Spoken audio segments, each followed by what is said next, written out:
What's up mga kaberks?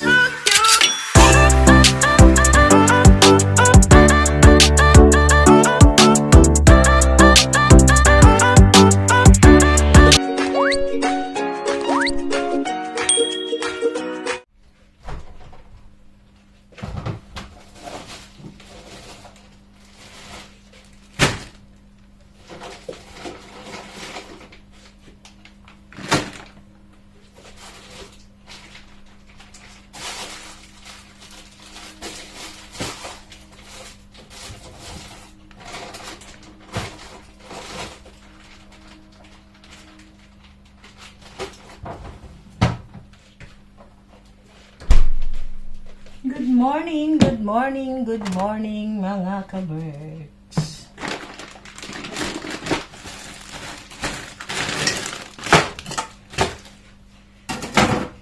Yung sitaw na binili ko, hindi ko na ito may adobo. Gagataan ko na lang. Kasi kahapon, karne yung inulam namin, yung karne, ayun, itong sitaw, sasahugan ko din ng karne. So, ano ko na lang to, gagataang sitaw na may kalabasa. Ito yung ating kalabasa. Maliit lang tong kalabasa. And, coconut cream. Tapos, ang sasahog ko ay hipon. Bumili na lang ako ng hipon na pre-cook. Yung nabibili sa Lidl.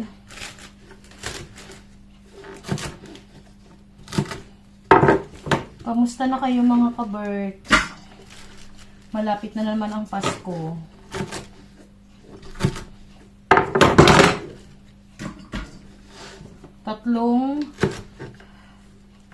Pangatlo ba? Oh. Pangatlong taon na naman ulit namin yata ngayon na hindi kami nagpapasko dyan sa Pilipinas.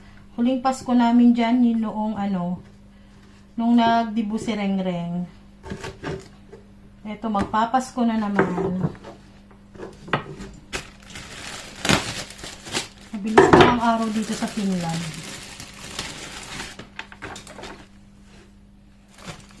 Hindi pa ako nakakapagkabit ng aking Christmas tree. Ngayon lang ako na late magkabit ng Christmas tree mga kaberks.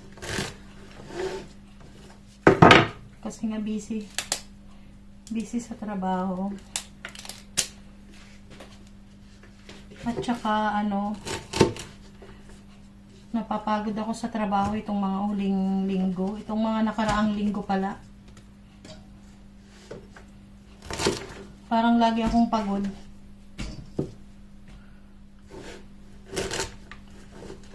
Gusto kong matulog ba lagi ng maaga. Tatry ko kung assemble ko na yung Christmas tree bukas or sa isang araw.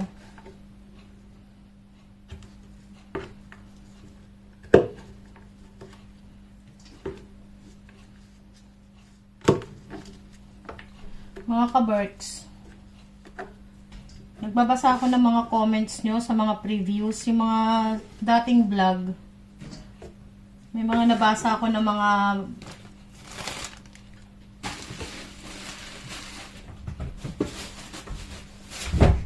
comments nung nasa Pilipinas kami.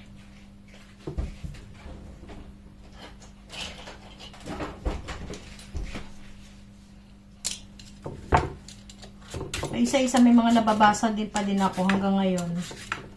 Yung mga nanood siguro ng mga late.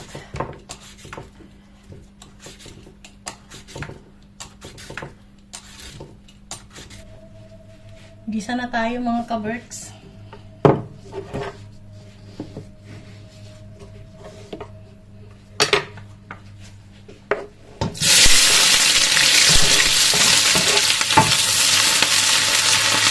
Lagyan ko siya ng bagong alamang. Pandagdag sa flavor.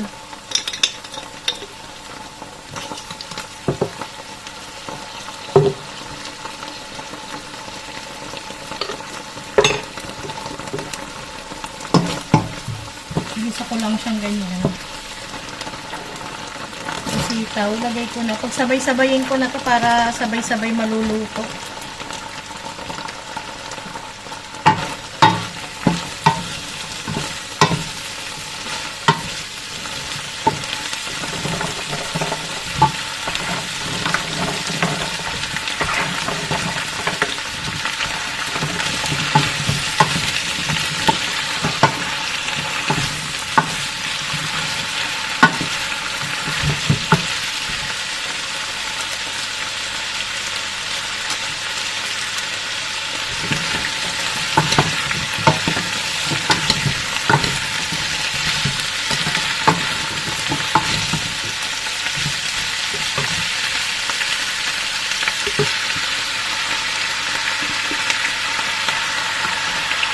Nilagay ko ay coconut cream. Galing sa ref to kaya buo-buo.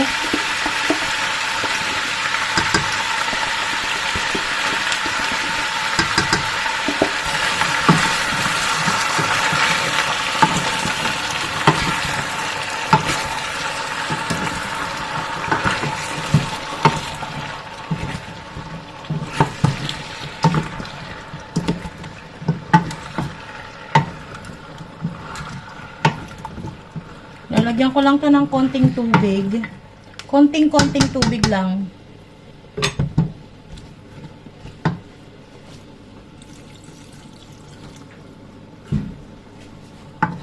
Kasi lalapot din naman to mamaya. Takpan ko muna. Siguro mga 5 minutes yan. Na, kumukulo na. Matamis siya mga kaberks. Hindi naman matamis na matamis. Dahil yan sa ano, kalabasa at saka dito sa gata. So lagyan natin ng patis. At ilagay na natin yung hipon. Ayan, na-defrost ko na to, nahugasan ko na din.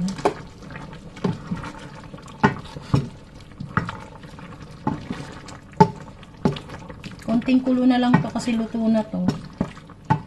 Gusto ko lang mababad yung hipon sa gata. Konti lang naman.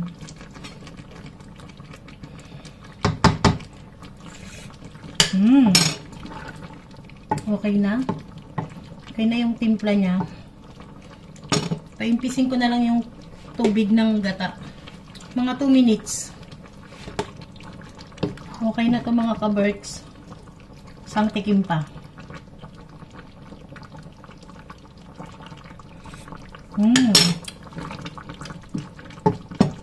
Tayin na natin yung apoy. So, okay na. Okay na. Okay na yung aking niluluto mga kaberks. Magpapahinga muna ako. Idlip muna ako. Ang oras natin ay 11:05 na ng tanghali. Maya-maya lang nandito na si Kero. Nasa, si Kero nasa hagdan. Yung work niya na hagdan. So, medyo umaraw ngayon. Pero umuulan araw-araw mga kaberks. Pero mas okay na tong ganito na umuulan-ulan. Kesa naman yung ibagsak niya na snow yan. Sana wag na muna mag-snow para naman kahit papano hindi tayo bugbog sarado sa lamig. Ng ilang buwan. 6 months, ganon. Yung aking orchids ay masisigla. Sobrang sigla nila. Dahil lahat sila ay may sibol. At medyo mahahaba na yung sibol niya. Gaganyan na. Basta dapat lang may araw-araw pa. Masigla yan sila kapag may araw.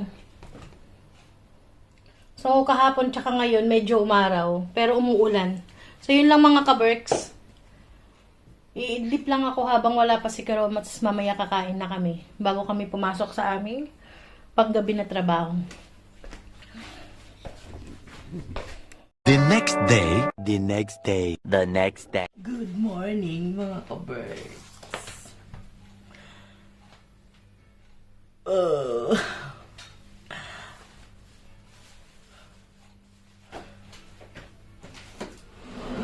lang ba, inaantok pa ako. So, kagabi kami bumalik galing ng Ikalinin. Nag-stay kami sa Ikalinin ng November 1 ng tanghali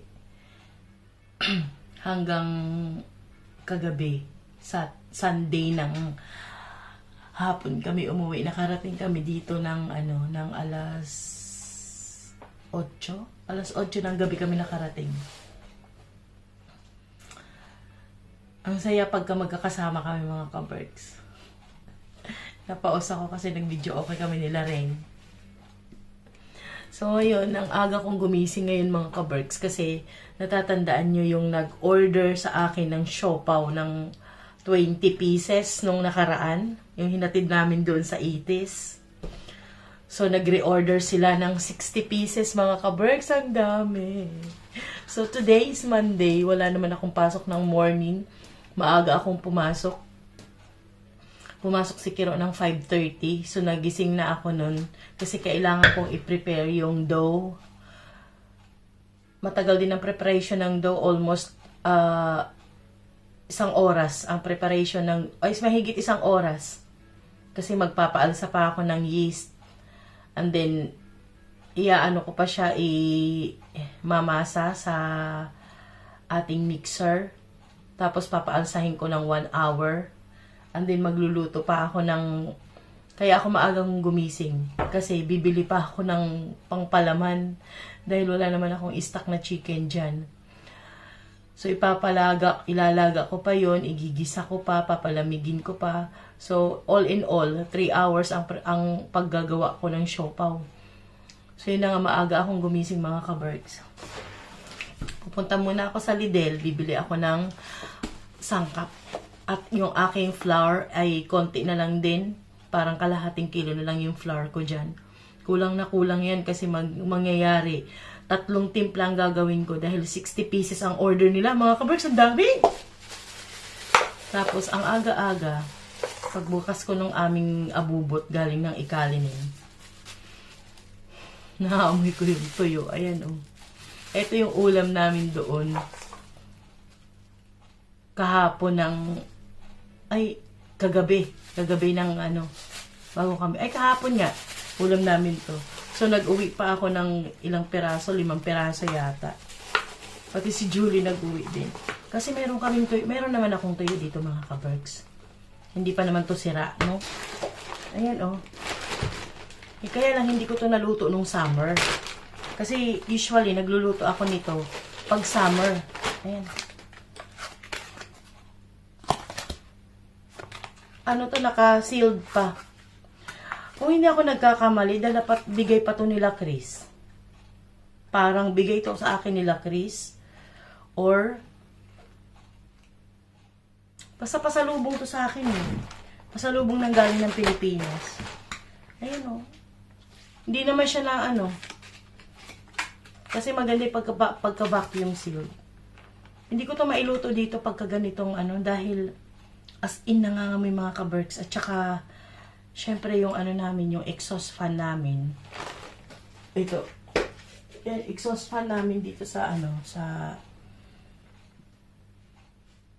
toilet. May exhaust fan sa toilet. Exhaust fan dito sa kusina. Pag lumabas yan, pag hinigop yan, naaamoy din dito sa hallway namin. So, maaamoy ng mga kapitbahay. Parang parang syempre hindi naman natin masasabi yung mga dito. Iba yung amoy. Umiiwas na rin kami na baka mamaya magreklamo sila. So, niluluto ko lang to. Last, nagluto ako nito dati. Natandaan ko nung nagpiknik-piknik kami doon sa likod namin, yung batuhan. Nagluto ako nito. Pero dito, umiiwas muna ako magluto nito kasi baka magreklamo yung mga alam nyo na, yung mga tenders na neighborhood namin na mga locals. So, yun lang mga ka-Berks, i-update ko kayo mamaya kapag nakapag-prepare na ako. Pag na-prep ko na lahat yung ating siopaw. Kasi i-deliver ko to bukas.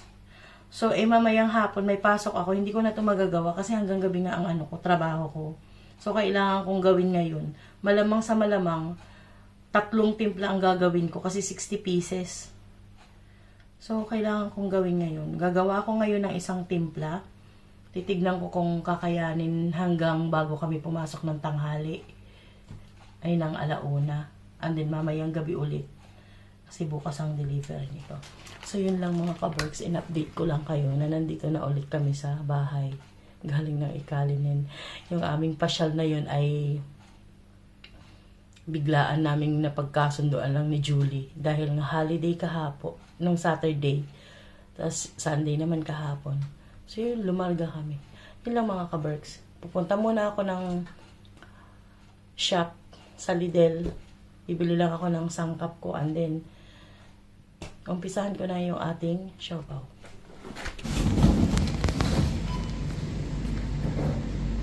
Ayan, bili na tayo.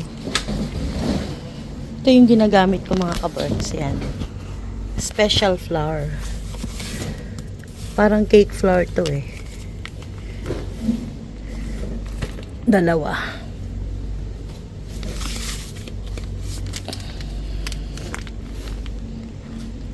Okay.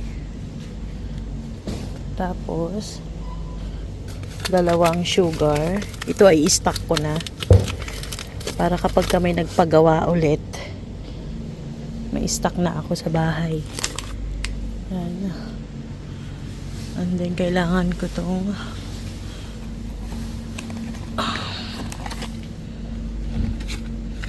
ano ba tawag nito? Baking hindi to baking. Yeast. So, yan.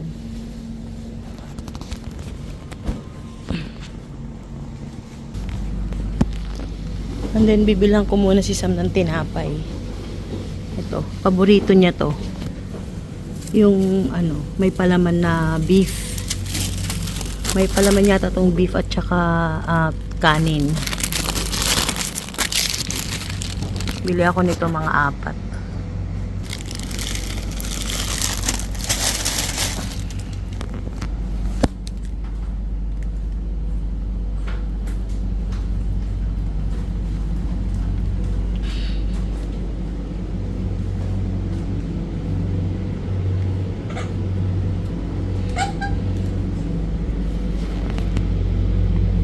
Bili na ako ng chicken. Ito yung binibili ko, yung fillet. Yung puro laman. Ayan. So, bili akong 2.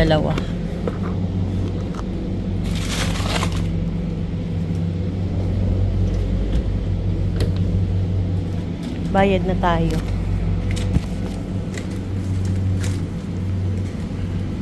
Wala pa gaanong customer kasi. Oops. Nakalimutan ako butter.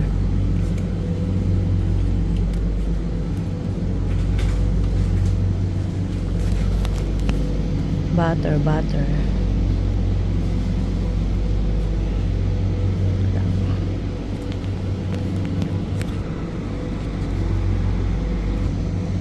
Bayad na tayo. A few moments later.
11:30 na ng hating gabi.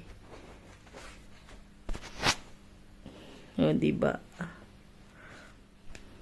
Pinapalamig ko na lang to mga ka-Berks, tapos ipapak ko na siya.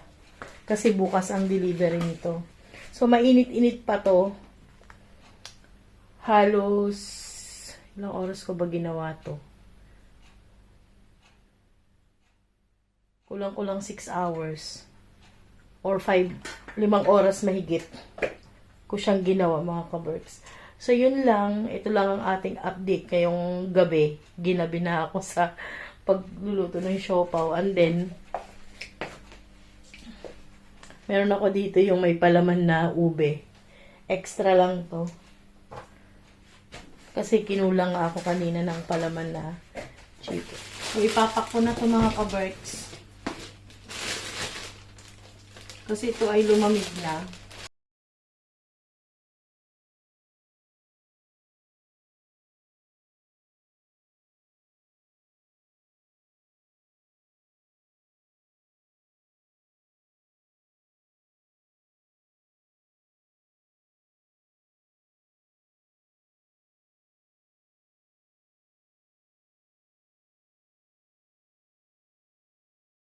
At mga ka-Berks, so bali ito ay 10, 20, 1, 2, 3, 4, 5, 6, 7, 8, 9. So, 90 pieces to. Ayun yung iba. So, ito hindi na to ibabalot, kakainin na lang. Plus, meron pa dun. So, ayan. Ang dami mga ka-Berks, siopaw.